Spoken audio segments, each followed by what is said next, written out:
Salut, j'espère que vous allez bien et que tout se passe bien pour vous. Je fais cette petite vidéo pour donner un peu mon avis sur le tirage au sort de la Coupe du Monde qui s'est passé récemment à Doha à 17h. Donc restez branchés.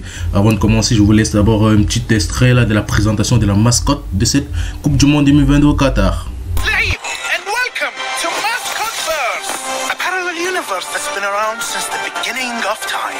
It's where the magic happens. If you've been around since the beginning of time, why did you only appear now? We've been trying to reach out to you forever. Aliens, Area 51, Bigfoot. You keep misinterpreting our visits. So let's make this time different. For now is all. Commençons alors avec la poule A composée du Qatar, équipe haute, Équateur, Sénégal et les Pays-Bas. Donc on va parler pas trois chemins sur le papier. Les Pays-Bas sont équipe favorite. Maintenant il faudra savoir qui sera deuxième, troisième.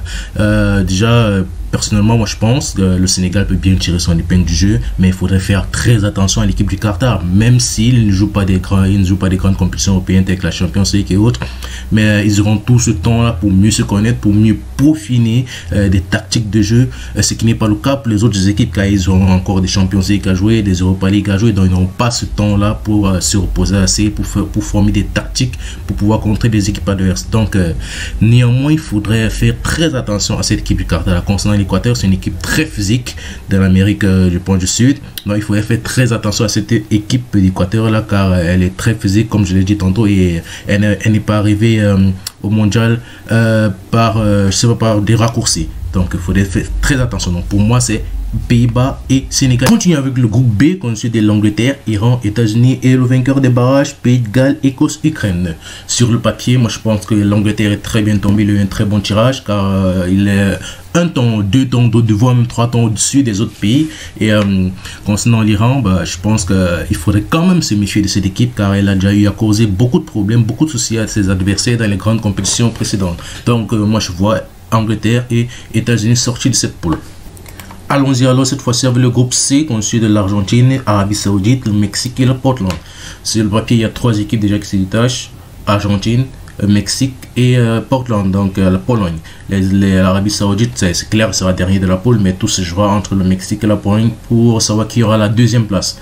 Il faut prendre aussi en compte que le Mexique, c'est une équipe qui cause beaucoup de problèmes déjà à ses adversaires quand il s'agit de la Coupe du Monde. Donc moi personnellement, ça sera un peu disputé la deuxième place, mais Argentine et le Mexique peuvent sortir de cette poule. Continue avec le groupe D constitué de la France, du vainqueur des barrages entre les Émirats Arabes Unis, Australie et le Pérou, le Danemark et ensuite la Tunisie. J'espère que pour une équipe africaine déjà, la Tunisie pourra faire une grande compétition et pourra tirer son épingle du jeu dans cette poule.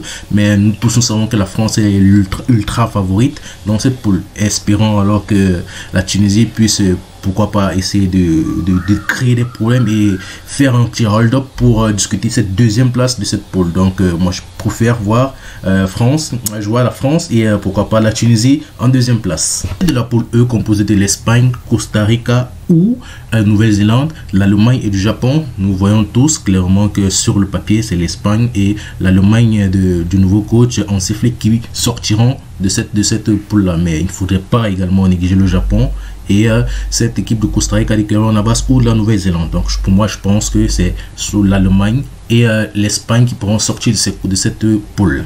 F composé de la Belgique, du Canada, du Maroc et de la Croatie. On voit tous que ce serait un groupe assez compliqué à pronostiquer, car la Belgique on peut dire est favorite, la Croatie qui est le dernier finaliste autant pour moi de la Coupe du Monde précédente, qu'ils ont perdu justement face à la France. On a le nouveau venu, le Canada, et le Maroc.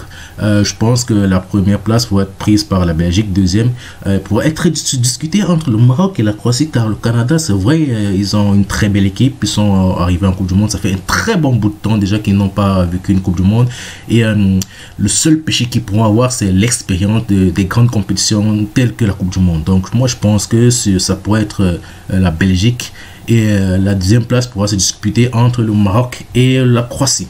Le groupe G, quant à lui, sera composé du Brésil, de la Serbie, de la Suisse et du Cameroun. Sur le papier, tout le monde pourra dire que soit le Brésil ou bien que la deuxième place sera disputée entre la Suisse et la Serbie. Mais mais il ne faudrait pas négliger le Cameroun qui a bataillé dur, qui a un mental de fer, et malgré son nouveau coach qui aura vraiment du travail à faire, et il ne faudrait pas négliger cette équipe du Cameroun là. Moi je pense que le Cameroun pourrait, pourquoi pas, disputer cette deuxième place avec la Suisse et la Serbie. Donc déjà première place le Brésil, et cette deuxième place là pourrait être très disputée entre la Serbie, la Suisse et ce Cameroun. Mais je pense que le Cameroun pourrait tirer son épingle du jeu. Terminons avec le groupe H, constitué du Portugal, Ghana, Uruguay et Corée. Je pense que Cristiano Ronaldo aura à cœur de terminer, de participer, ou bien alors de faire une très belle Coupe du Monde cette année. Et je pense que, comme nous tous, le Portugal pourra terminer en tête de cette poule. Et dans la deuxième place pourra être soit l'Uruguay, République de Corée, ou alors le Ghana. Mais le Ghana, c'est vrai, ils sont qualifiés, mais je pense pas qu'elles pourront en faire une très belle coupe du monde. Mais soit derrière le Ghana, soit derrière toutes les équipes, hein, car la deuxième place pourrait être disputée. Le ballon errant, comme on dit souvent, on ne sait jamais. Mais sur le papier, c'est le Portugal et l'Uruguay qui pourront se qualifier pour la suite de la compétition. À noter que cette compétition commencera le 21 novembre 2022 et se terminera le 18 décembre 2022. Donc là, je vous présente un peu le calendrier des différentes phases de poule qui se joueront à partir justement du 21 novembre 2022. Et cette phase de poule terminera le 2 décembre. Et on peut voir pour une première dans une compétition de Coupe du Monde, ça ne sera pas le pays hôte qui ouvrira la compétition. Ce sera le Sénégal qui affrontera les Pays-Bas à 11 h. Déjà, il faut aussi voir que les heures sont un peu adaptées, se passent des nouvelles horaires. Donc 11h, 14h, 17h et 20h. Donc une première dans l'histoire de la Coupe du Monde également. Et pour le calendrier global, je vous laisse le lien en description. Vous pouvez aller checker et voir tout le calendrier global des phases de poule jusqu'à la finale. Nous voici arrivés au terme de notre vidéo. J'espère que cette vidéo vous aura plu. N'hésitez pas à vous abonner, liker, partager. Prenez soin de vous et gardez toujours la santé, car c'est ça le plus important. Ciao.